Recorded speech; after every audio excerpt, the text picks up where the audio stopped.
The Palvatta and Sevanagala sugar companies were taken over by the state via the Underperforming Enterprises and Underutilized Assets Act. At present, these two companies operate under the Lanka Sugar Company Private Limited, a fully government-owned company.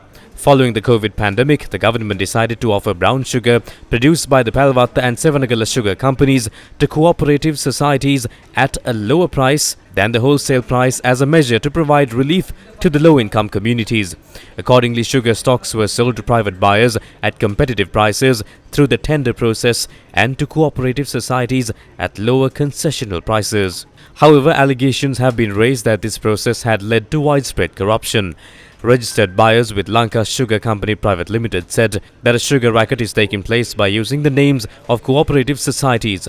At the most recent tender process, a kilogram of brown sugar was sold at 340 rupees to private buyers, while cooperative societies were sold a kilogram of brown sugar at 300 rupees. When we purchased a kilogram for 340 rupees following an open tender process, the sugar company sells sugar to selective cooperative societies for 300 rupees, subject to political intervention. They in turn sell the sugar for a higher price to errant traders. On the 7th of last March, this letter was forwarded to Lanka Sugar Company Private Limited, stating that a sum of 14.3 million was deposited to procure 50,000 kilograms of sugar in the name of Hasalaka Cooperative Society Limited. It is mentioned in the letter that 2 lorries will be sent for that purpose on the 8th of March. However, when Newsfirst contacted the chairman of Hasalaka Cooperative Society Limited, he said that they never ordered such a consignment of sugar. He also said that the cooperative society does not have the ability to sell a large stock of sugar. It is reported that parties connected to this malpractice earned an undue profit of 2 million rupees or more from this transaction alone. Sugar was dispatched to a number of cooperative societies in the Gaul and Kandy districts. I personally inquired from the general managers and the accountants of the Upper Lelwala and Habaraduwa cooperatives, and they said they never purchased sugar from the Lanka Sugar Company.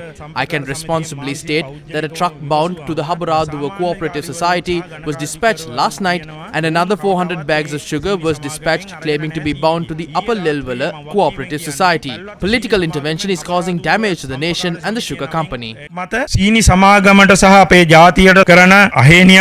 Major General Sarda Samarakun, the chairman of Lanka Sugar Company Private Limited, told Newsfirst that sugar stocks are dispatched as per the letters sent by the respective ministry. He said that it is not his responsibility to ascertain whether the sugar stocks reach the consumers through the proper channels. However, the executive director of Lanka Sugar Company Private Limited said that necessary measures will be taken with regard to the cooperative societies. We